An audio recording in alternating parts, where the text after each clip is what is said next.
So spoiler warning, if you have not watched American Horror Story Apocalypse, you should probably be careful about watching this because I will be spoiling a lot. We are going to be going over the American Horror Story Apocalypse characters and what astrology sign best suits them based off their characteristics. So let's go ahead and get started. So obviously the first character we have is Michael Langdon. So Michael Langdon is literally the spawn of Satan. He is the Antichrist. Michael Langdon is completely evil. However, Michael Langdon is very innocent, naive, and young. He's 3 years old.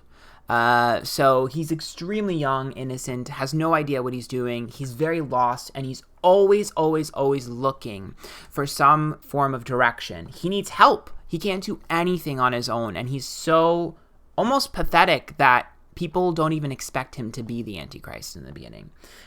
He's extremely impulsive. All of his impulses sort of rule his everyday. He's reckless. He has no ability to think ahead. He's very much surface. It's like what's right in front of him. He gets very blinded. He's even blinded by rage and aggression, especially with his hatred for Cordelia. His entire purpose in life is literally to destroy Cordelia, and unfortunately, he doesn't even get that. And after he doesn't get that, when he doesn't even get his whole purpose in life, because he's so tunnel visioned on revenge against Cordelia, that once he realizes that she one-ups him and basically takes away his ability to achieve his goal, essentially getting rid of herself before he could get rid of her, he literally is broken. Because that was his only purpose. And even though he's a leader, it's not natural for him, and he kind of bounces around everywhere. I don't really think that there's anything else to say about Michael Langdon. Michael Langdon is very simply, point blank period, an Aries. I find it very difficult to label him anything else. I mean, you could maybe make an argument about him being a Leo, but he doesn't really have any form of he doesn't like approval or praise. In fact, he doesn't really give a shit about other people. When he's in the Church of Satan, he doesn't even care. When people are doing things for him, he just questions why. He's literally only loyal to his quote-unquote mother figure, but that's because he needs guidance. I don't even think he really enjoys the family aspect. He just needed someone to tell him what to do. So he's definitely an Aries. Let's find a good color for that. What color should we label things as? Something that'll stand out. I think blue will stand out. Okay, he's an Aries.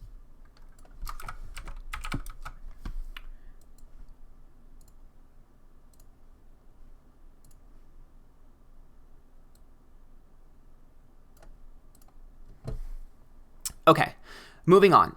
Madison Montgomery. So Madison Montgomery is obviously our favorite character in this stream. We stan Queen of Pop, Madison Montgomery.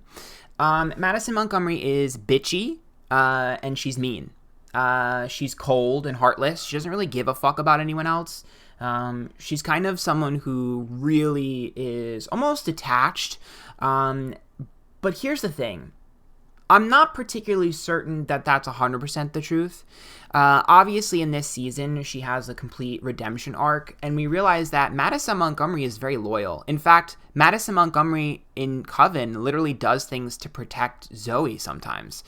She wants to get revenge on the guys, but it's not just for herself. And she feels some form of, she follows orders sometimes.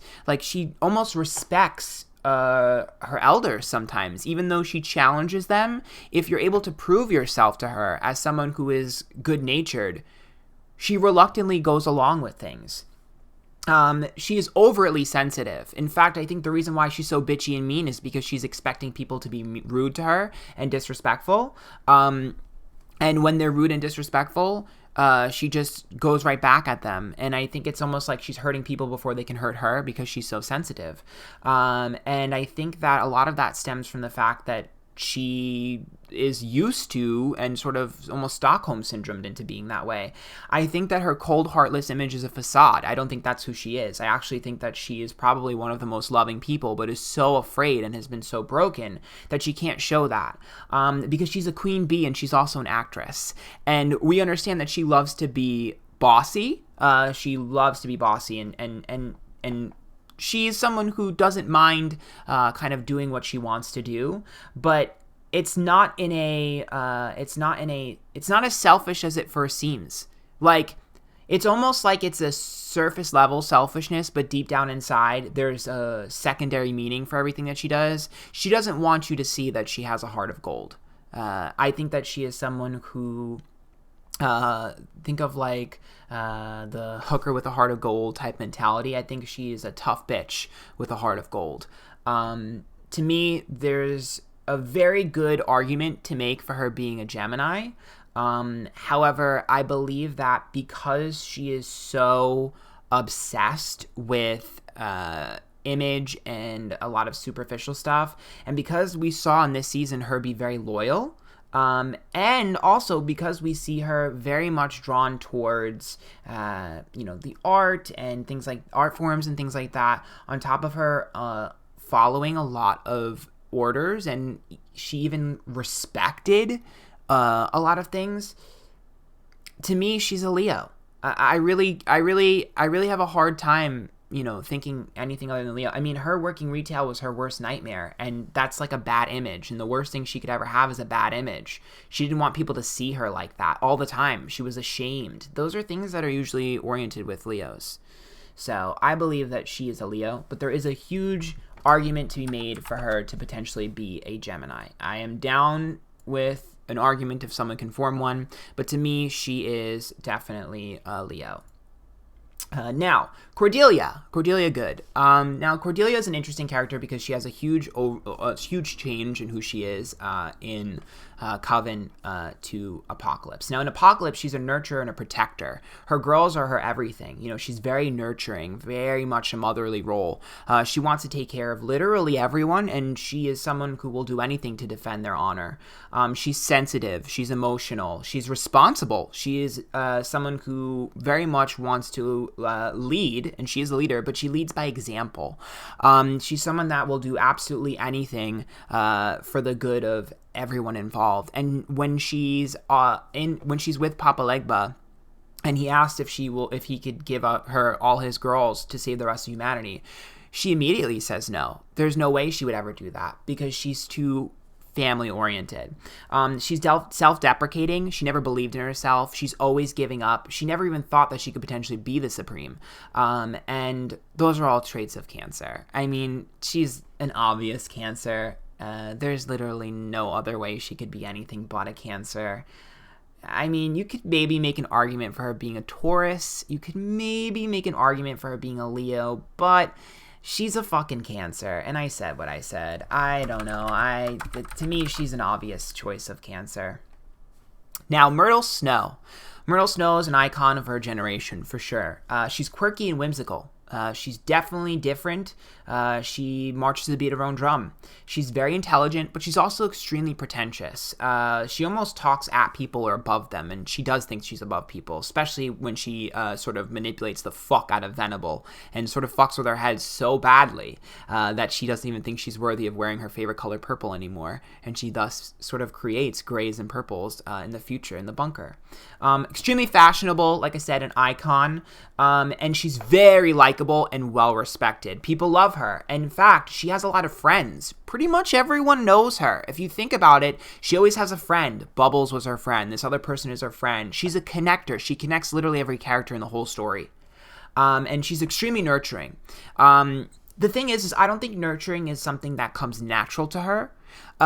There's a lot of times in Coven where she doubts Cordelia and she doubts Fiona, and she almost like kind of stays in the middle. She's a little bit cold and detached, and I feel like because she's such a fence rider a lot of the times in Coven, and then all of a sudden just does her own thing, to me that's more rebellious and more independent. With all of that, there's no way she's anything but Aquarius. She's definitely an Aquarius. I mean, I could not pinpoint a more quirky, weird Aquarius. She's a great example of an Aquarius, I think. That's why she has so many friends and so many connections. Zoe Benson. Zoe Benson is a character that I feel like So we know Zoe's kind of like the initial like sort of eyes of the audience in Coven. In Apocalypse, she doesn't really have much of a role. However, she is a goody two shoes. She likes to follow the rules and she likes order. We know this very well because she kind of just follows a lot of stuff. She kind of just falls into line. For her, it's just natural. She doesn't really question a lot of things. She's slowly learning, and she kind of learns, but she learns through the hard way. She learns everything the hard way. Now, she's very respectful. Like I said before, she respects the order. She respects the way things go. And she's very hardworking, extremely hardworking. Here's the problem. Emotionally, she's a little bit hollow and almost a little bit shallow. If you think about it, the only thing she ever did was have an attachment to a guy who wasn't even able to speak to her. In Coven, she falls in love with a guy who said 2 words to her, and then when he's a zombie, she brings him back to life. He's a zombie, and she's in love with him. I don't think she's really in love with the fact of who he is because he's got no emotions. I think that she's in love with the idea, and I think that for her, she lacks a lot of depth. This one is an interesting character because I think that she's not expanded upon. Now, she was a little bit vengeful with her vagina when she sort of essentially rapes that boy and kills him in Coven with her deathly vagina. But to me, that was more along the lines of self-righteousness in terms of what is right and what is wrong. It was very important for her to see people sort of like fall in line. So to me, she's a Capricorn. I feel like she's very much a Capricorn. And I feel like that's a kind of the biggest reason why we feel a little bit like empty with her, because ultimately her character is kind of all about the way things are supposed to be. And that kind of is boring. It's kind of samey. It's kind of like, really? But someone needs to do it. That's kind of her role. Now, Queenie, who's probably my second favorite character. We stan Queenie. Queenie is a queen of pop. Queenie is iconic, legendary, a star. She is extremely rebellious. Queenie does whatever the hell she wants to do. Okay? She's got a smart-ass mouth, and she's funny as hell. She's very independent, but what really seals the deal for Queenie, and I'm sorry, Queenie is not any other sign except for one, okay? No way she's any sign except for one. She's very wishy-washy and indecisive. She goes back and forth in Coven between the Voodoos, Queen, and Cordelia, and the girls and not the girls. And she's always talking, and she won't shut up, and she's always talking back to people, and she's funny as hell with all of that rebelliousness and the fact that she kind of is very inquisitive. I mean, she even is curious about that centaur in Coven. We also see her playing games in Apocalypse. She's literally playing a game. And she even freaking gets murdered in Hotel because she was going to a game show. She's a Gemini. I said what I said. This is one of us, baby. Queenie is one of us, all right? She's a Gemini, okay? She's nothing else, okay? If you think that she's anything else, you are very much wrong. She is a Gemini, okay? I said what I said. Now, moving on. Misty Day. Misty Day is a very obvious character, in my opinion, in terms of what she is. I find it very hard to believe that anyone would be confused as to what her sign is. Misty Day has a bohemian style, very sort of like different, but she has that witchy vibe. She's an animal lover. She loves animals. She is extremely sensitive. She takes everything personal. She's very innocent. There's not a single mean bone in her body. And she definitely lives in her own fantasy world. She's extremely fantasy oriented. I mean, she lives in ideals. She's obsessed with ideals. She's literally obsessed with an ideal utopia, and she almost wants to make one. Misty Day's a Pisces. Okay, I don't understand how you could possibly think she's anything else. She's a Pisces. She's a Pisces. This is your Pisces right here. It's our Pisces. Now, Mallory. Mallory doesn't even have a last name. Mallory, we don't know anything about Mallory. In fact, this is probably the one thing about this season that I was a little bit confused about, why we know nothing about Mallory. She's a quick learner. right? She's very quick. She learns extremely fast. She's powerful and confident. She's literally the most powerful witch, and she is so confident in her abilities, it just comes naturally to her. She's courageous and bold, and she's a natural-born leader. Easily becomes a supreme. She's extremely courageous and bold. She's not afraid to do things that other people haven't done. She's fearless. But she's emotionally distant. We don't really see her attached to anyone or anything. We kind of see her try to get attached to Coco, but even their relationship, we don't really feel it. I know the actress is usually playing roles that are somewhat distant, but I think it was intentional with Mallory. I think Mallory is supposed to be mysterious. I think we're not supposed to really know anything about Mallory. However, Mallory is extremely, extremely obsessed with making sure that everything is the way it is. Again, this is a character to me that's very similar to Zoe, where she kind of is like, oh, this is the status quo. This is what I'm supposed to do. This is where I'm supposed to be. I have a purpose. This is my purpose. I'm so happy about this. I'm just going to do it. Because of that, I think she's a Capricorn. There's an argument to be made about her potentially being a Taurus, but she's not stubborn. In fact, she learns too quickly to be a Taurus. So I think it'd be really difficult for her to be a Taurus. You can maybe make an argument for her being an Aquarius, but she's someone who I think is too easily a leader to be an Aquarius. Aquariuses usually aren't leaders. She's not vengeful. She's not spiteful. In fact, she's almost too good and too sweet and too pure. Because she's so pure and innocent, the only other thing I could potentially put her as is a Virgo. But I don't think she's a Virgo because even though she's a quick learner, she's not perfect. In fact, she messes up a lot. And Virgos aren't usually naturally born leaders. They're usually people that take a while to accept their leader position. So to me, I'm saying she's a Capricorn. I think she's a Capricorn just like Zoe.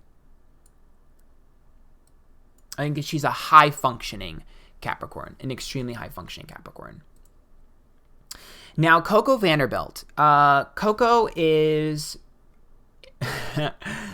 I feel bad for Coco. So Coco wants to be well-liked and fit in. All she wants to do is have a purpose. She wants everyone to love her, and she just wants to be a part of something, and she has so much self-doubt. She's very much like she believes she's nothing and not worthy of anything, even though she has all this money and she's so rich. She just feels like she's useless. There's feelings of inadequacy all around her. And she needs a ton of help from other people. I gotta be honest with you guys. I like Coco. But I think Coco's story arc is beautiful. She basically goes from someone who is useless, has no purpose, doesn't really fit in anywhere, and just wants to be well-liked and be a part of something. I think she takes that and she goes to the coven. And she finally finds something she's good at. And when push comes to shove, she rises to the occasion. But she only rises to the occasion when she's basically told that she's good enough, when she's held, when her hand is held, when she's brought in. And I think for Coco, her neediness or her ability to want to be a part of something, I don't think it has anything to do with emotion. That's why I don't think she's a Cancer, because I don't think she's emotionally invested in these things. I think she more along the lines likes to be useful and she wants to be well-liked. So to me, Coco is our Libra. You can even see this in her incessant need to be partnered up with Mallory at all times. She, when they're put under the identity spell, Mallory and her, she literally turns to Mallory and is like, I don't want to lose you. I don't want to live without you. And I don't want to be rude to you. Libras don't want to hurt people's feelings. And that was the worst thing ever, being told she had to hurt Mallory's feelings. She's a Libra. That sealed the deal for me that she was a Libra. Dinah Stevens. She's pure fucking evil. There's not a good bone in Dinah Stevens' body. She's extremely manipulative. She's vengeful. She's secretive. She's a stone cold bitch. She will do anything for anything. Like, she will literally do whatever it takes to get what she wants. There's only two choices for Dinah Stevens. She is low functioning. I mean, she is literally traded in for another soul because Papa Legba would rather have a pure evil soul than what he currently has with the Voodoo Queen. So let's just say, aka Marie Laveau, let's just say that Dinah Stevens is literally awful. She's extremely greedy and extremely selfish. This woman would do anything for money. And that's why this one is hard for me to put into perspective, because while I think it's a great example of Scorpio, money is her motivator. So I'm torn between Scorpio and Taurus, just for the simple fact of Scorpios aren't usually motivated by money. However, I don't particularly think that she cared about the money as much as she pretended to. I think that she cared about the power that money was able to give her. Because the very end, before she dies, she says that I like to be on the winning team. To me, she's a Scorpio with that, because that's power. She wants to be on the most powerful team. She's a Scorpio, a low-functioning Scorpio, but still a Scorpio.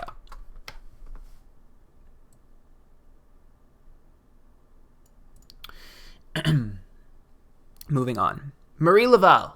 She's a leader and extremely loyal. She's defensive and overprotective. She will do anything for her people. She's extremely emotional. She won't even literally, I mean, there are so many times where she could have done more to the witches and she didn't, because she still feels some form of camaraderie. She was willing to work with Fiona and the others in Coven, and she's very vengeful, but only to people who deserve it, and only people who affect the ones that she loves. To me, she is literally the voodoo queen version of Cordelia. I think that they are the same person, I think, just on opposite sides. There's no doubt in my mind that she's a Cancer. I can't put her as anything else. The reason why I think that she's ultimately a Cancer is because she has so much regret at the fact that she has to steal a baby every single year for her immortality. Again, Cancers are motherly, so the fact that she had to do that and she was so ashamed of that, whereas Dinah Stevens wouldn't give a shit. She's definitely a Cancer. She's just like Cordelia. And she even has a camaraderie with Cordelia towards the end. And I also think that that's why Fiona and her have a little bit of a battle, because I think that Fiona is reminded of her own daughter. Now, Bubbles McGee. Bubbles McGee is a short-lived character. Bubbles McGee is an actress. She definitely loves the limelight. She has a bunch of boy toys.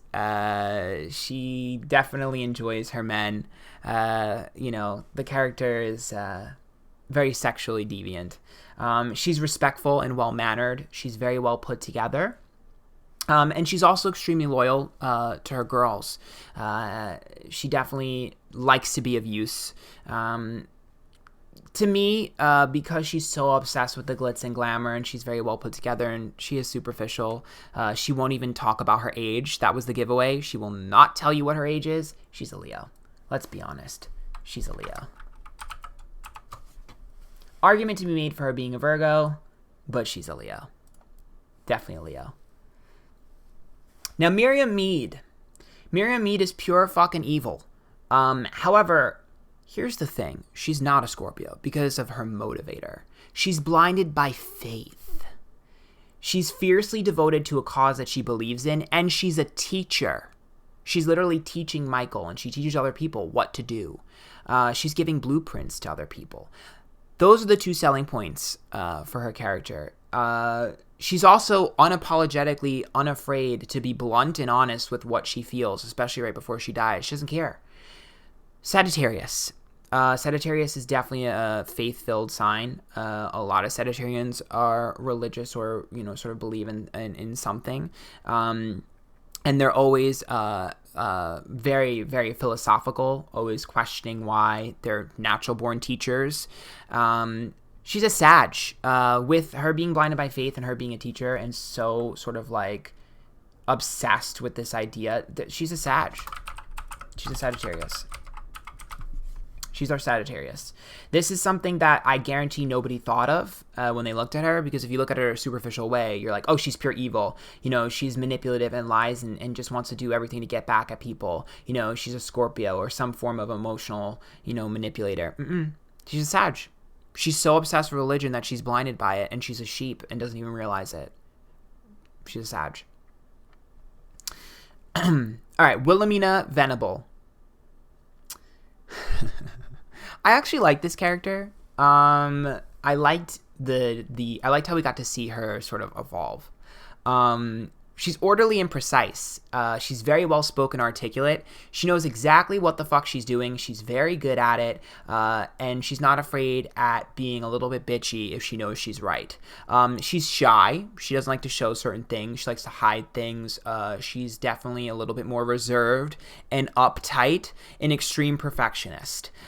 She wants things to be her way, orderly. You need to wear this color. You need to wear that color. You need to look like this. You need to have this. You need to be on time. I want you to do this. I like to give orders. I like to have rules. Everything I say goes.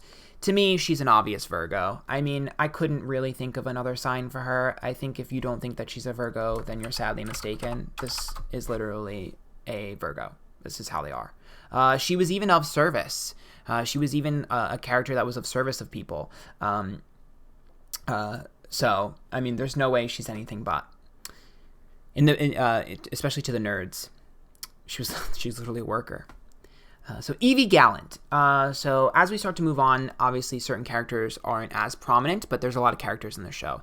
I think I'm blocking a little bit of the words. Let me move it over a little bit, actually, so you can see it a little bit better. Here. Is that better? There we go. So, she's extremely image conscious. I mean, this woman cares what people think about her very deeply. She's very selfish, and nothing is ever good enough for her. She has an extreme chip on her shoulder. I mean, this woman literally will not let go of anything. She's literally holding every single thing against her son that she possibly can. She is holding the biggest grudge ever. And she's extremely greedy and superficial. I mean, she's all about the glitz and glam, but money. She's obsessed with money. Money. She's always talking about money. Money. This woman is a low-functioning Taurus. She's definitely a low-functioning Taurus. She likes to indulge, and she very much likes to sort of have things in a materialistic way. But the fact that she's literally so, like, obsessed with certain things and she can't let them go, I mean, she's the most stubborn, superficial, low-functioning Taurus ever. Mr. Gallant. So Mr. Gallant is Evie's son. He always wants approval. In fact, that's kind of all he's searching for. He wants people to approve of him and like him. He's the sassy gay BFF, right? We all know what that is. He's extremely fashionable, something ruled by Venus, and he can't handle being alone. In fact, he's always trying to partner up with other people, and he's always shipping himself with other people. He's very needy. This guy's a Libra. This is your Libra. I mean, he's your Libra, boys and girls. Just accept him.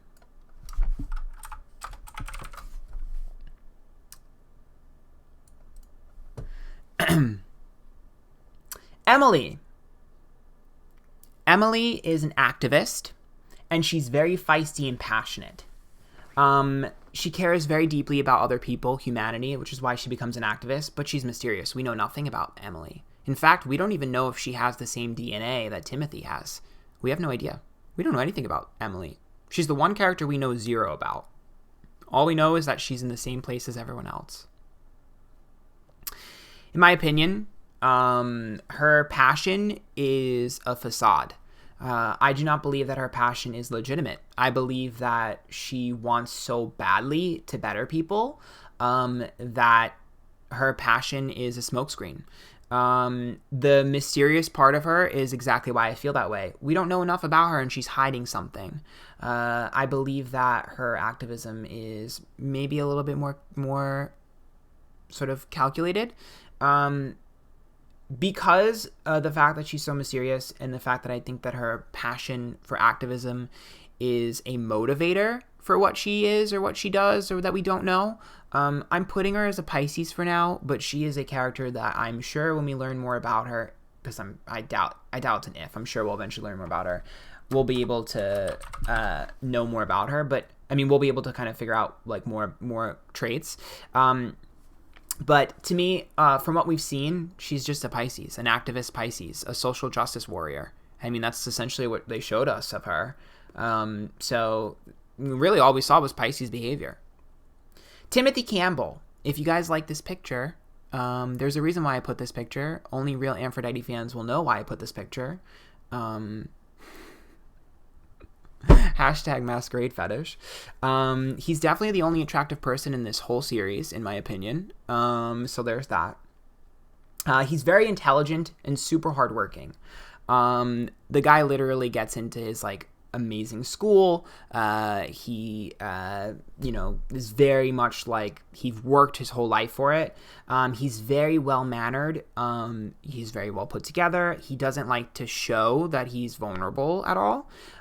He's extremely family oriented and he's very responsible. However, I do not believe that he is a Cancer because I don't think that he's sensitive, and I don't even think that he's as attached to his family as he appears. I believe that he's doing what he's doing in order to get approval from his family, and also because it's just something that he's known. To me, there are two signs that Timothy can be. Timothy can either be a Capricorn or a Taurus. What pushes me over the edge into Taurus behavior is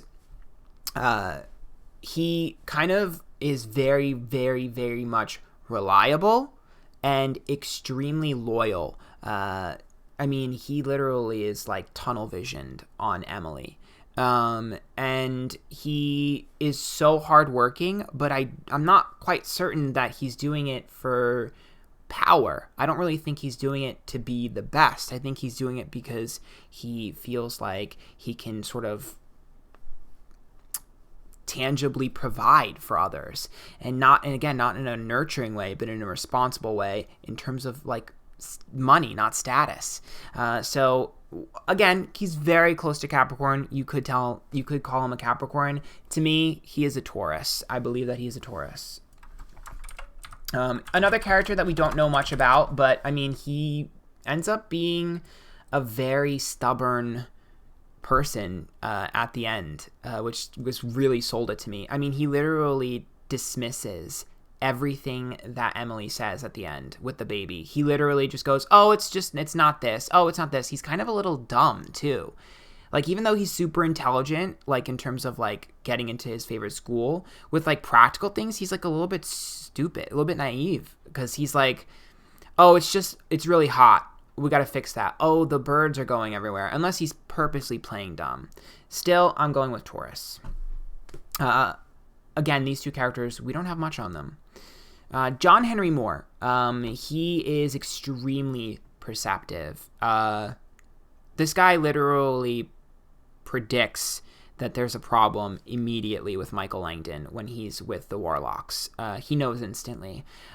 He gives what is deserved of everyone. If he feels like someone's an asshole, he goes for revenge. If he feels like someone is amazing, he gives them praise and approval. He loves Cordelia because Cordelia has won his respect. She deserves it. He's extremely fearless. He's not afraid to do things that other people are doing. And he's like, if you guys aren't going to do it, and if no one else is going to say it, I'll do it. I don't mind being the bad guy. And he has his own sense of morality, his own sense of moral compass. He's a Scorpio.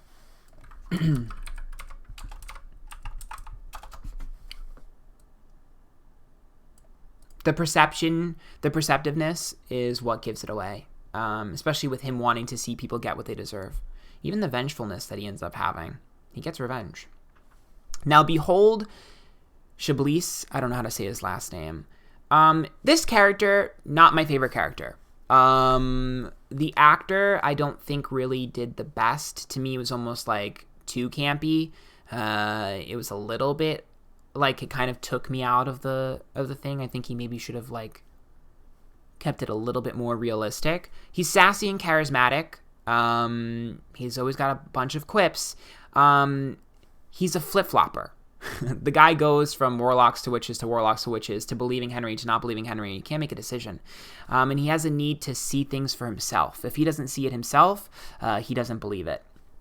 And he's extremely self-righteous because he thinks he's right all the time. He's a know-it-all. Low-functioning Gemini. Unfortunately, my Gemini friends, he's a low-functioning version of us. Yeah. it is what it is. He's a low-functioning Gemini, so fortunately he has to sit at our table. Now, Baldwin Pennypacker. Baldwin Pennypacker is extremely smart, pompous, and even smug. He is very much a bookworm. He's so analytical and detail-oriented and very awkward. The character is a little bit one-note. I mean, he follows the leader. He definitely is a follower. But he also has his own way of doing things. The problem that I have with him is that because he's so pompous and smug, and because he actually doesn't know everything, he can't be a Virgo. When he goes and tries to make the spell for warlocks to sort of do things to like this, when he makes a spell that's like it only kills witches and not warlocks, Cordelia literally tells him that was made by a witch a long time ago, and you're literally copying it. To me, that's because he missed it. He missed a spot, basically. He missed a detail, and Virgos don't do that. Because he is someone who is so obsessed with like knowledge. I think for him, his knowledge comes in being a part of a lot of different things. It's like he's a hodgepodge of everything. I think that he is a low-functioning Aquarius. I don't particularly think that he is someone who is. I have a hard time. I have a hard time putting him as a Virgo. I just feel like he doesn't know a lot, and he thinks he does. And I feel like a Virgo wouldn't make the mistakes that he makes. I also think that he's a little bit like messy. He even gets a little bit like playful, and he's an Aquarius. Now, Ariel Augustus. This guy is an idiot. He's selfish. He's a leader, but he's so naive and blinded by hatred. His tunnel vision literally ruins everything. He is literally the epitome of a reckless child who is given a leadership role. He's an Aries. I don't really understand how you could possibly think that he's anything other than an Aries. Like, this guy is literally the definition of stupid Aries. Like, he's such a low-functioning Aries, it's not even funny. Like, he's an Aries, you guys. Like, I don't know how you could possibly put him as anything else. He's even almost got Aries in his name. Like, it's a joke. He's an Aries. Like, low-functioning as fuck. Now, Jeff Pfister and Mutt Nutter. These guys are the literal nerds. I don't know if their hair is like a nod to like the 70s and if maybe that's the next season. I don't know. But the coconut heads or the nerds are really not super in-depth. They're nerdy, quirky loners. They probably sit on Reddit all day. They're addicts. They're cokeheads. They're detached and cold. But what sells me as their sign is the fact that they're popular, aka well-connected. I said what I said. These guys are Aquarius. Let me get rid of this, actually, so we can put it there. These guys are Aquarius. I mean, you can maybe say, again, this is another one that's very similar to Baldwin. You can maybe put them as something else, but I think they're Aquarius. I think there was a lot of an Aquarians this show. Now, the last two, because there's a lot of characters, and I think I got pretty much all of them that are relevant. Nan is naive, gullible, and desperate for friends. She's extremely needy. In fact, she loves to be a part of a pairing. This girl literally cannot do anything on her own. She's literally handed off by Fiona to Papa Legba. She wants to go back to Papa Legba. She just wants to see her friends again. She wants to play. She's a child. She's a Libra. She's a Libra. I mean, it is what it is. This girl's a Libra. I mean, her being so gullible is what sells the Libra to me. Papa Legba. He's evil, right? But he's unique and independent. He does it in his own way. He marches to the beat of his own drum. Nobody else makes decisions like Papa Legba. He's straightforward. He tells you like it is. What I want is what I want. You need to give it to me. He's self-righteous because he has his own compass, moral compass, and he's immovable. He's not going to do anything you don't want him to. He doesn't want to do. And for him, he's very religion-based. He's a Sag. He's a Sag. He's definitely a Sag. I don't think that he's a Scorpio. I don't think that he's a Scorpio at all. I think he's a Sagittarius. I think he's a Sagittarius completely.